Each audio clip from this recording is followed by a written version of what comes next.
Hello and welcome to this PowerPoint presentation tutorial on how to import your own purpose-made video clips using, for example, flip cameras and the like. One of the first things I want to just mention is that this what you're seeing in front of you is a typical PowerPoint slide, and it has a number of buttons made, jump buttons made, and they are detailed in the blog tutorials under making a button. So I'm going to use one of these buttons to actually get to a video clip on YouTube for the next presentation, which is how to embed YouTube clips. But what we're actually going to do today here is how to import into this slide one of your own clips. So there is a difference. There's a different process from embedding a YouTube clip to an embedding your own personal clip. So I'm going to go to one of my storage devices, a little pen drive I've got, and as you can see here I have a number of video clips at my disposal. I'm going to embed that clip just there, number 12. So when I come to look for it, that is the clip that I'm looking for, and I have to make sure that I understand what the name of that clip is, so that when I see it I can put the right clip in. So what we do first of all is we go to the developer tab and we go to the tools button, which looks like a little hammer and a little spanner. This is running a little slow because obviously I'm recording what I'm doing. The good thing with embedding your own clips is you just take the slider right to the bottom, and at the bottom it says Windows Media Player. Yeah, so we select Windows Media Player and click OK, and then we draw a box approximately the same size and shape as the video, and you can see it up pops a Windows Media Player tool. We take our cursor over the center of it, right click, and we go to Properties. This brings up another window, and we want to go to Custom at the top. So once we click the Custom window, you will notice just here is a drop down box. I'll just point to it again, just there, and when we press that it brings up another box, and that is to find the name for the thing that we want to put in.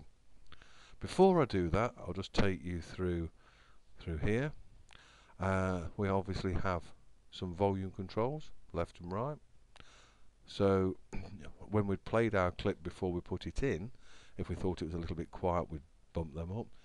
Now, do we want it to automatically start when the presentation is played, or do we want to be able to use the media player to play it? I would always suggest that you use your own because you've got control over it. Please don't try and make it stretch to fit the box that you've done. It will just distort the picture that you've got, and unless you've recorded in really good quality, I wouldn't even play it full screen because it can really degrade the quality of the video clip that you've got. So in a nutshell, click off auto start, and then you're ready to search for the video clip that you want. So we just press browse.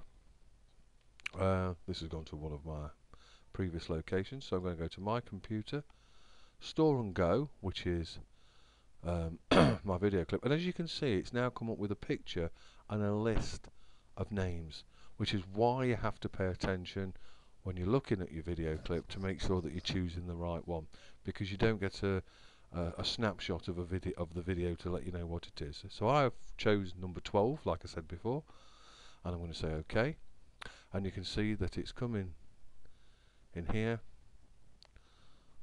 and all we have to do then is press apply, and that's now turned blue, and OK.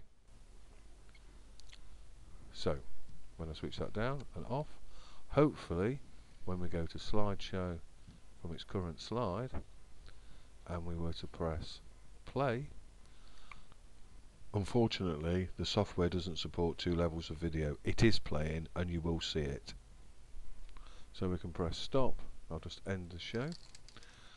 That has embedded that video in there and it has told it to do it on its own. So because that has happened, this is what's known collectively as a macro.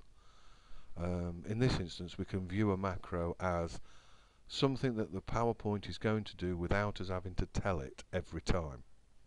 So because every time we load the PowerPoint up, that is going to drop the video in, we need to save it in a slightly different format. So we go to the big round button, we go to save as,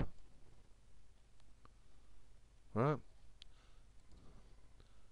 save as, come down the list to other formats, because if we just press saved as before like I just did there, it just lets you choose what you've got. You can choose macro enabled presentation from there, or you can do the other format, so you can do it either way. It's the choice is yours, but I'll just show you the other way, which is save as, other formats, macro enabled presentation,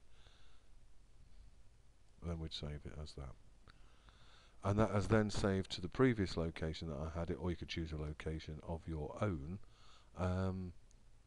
the presentation, so that when we replay this out another time, it will remember that it is a macro enabled presentation. So when we run the presentation from there, it's ready and it's connected to play. Please remember that it is playing now, it's just that you can't see it. So hopefully that will help you. Hopefully you'll get some benefit from it, and hopefully it'll give you the chance to do it. So quickly, because what, right, find your video, make sure you know where it is and what it's named, go to the developer toolbar, pull in the Windows Media Player, search for your video clip, turn off auto start, run the presentation, and when you're happy that everything's working, save it as a macro enabled presentation. Thank you very much, hope you've enjoyed that. Any feedback is gratefully accepted, please, one way or another, which doesn't matter what it is. Any help and assistance you can give to make these presentations better, much appreciated. Thank you very much, bye bye.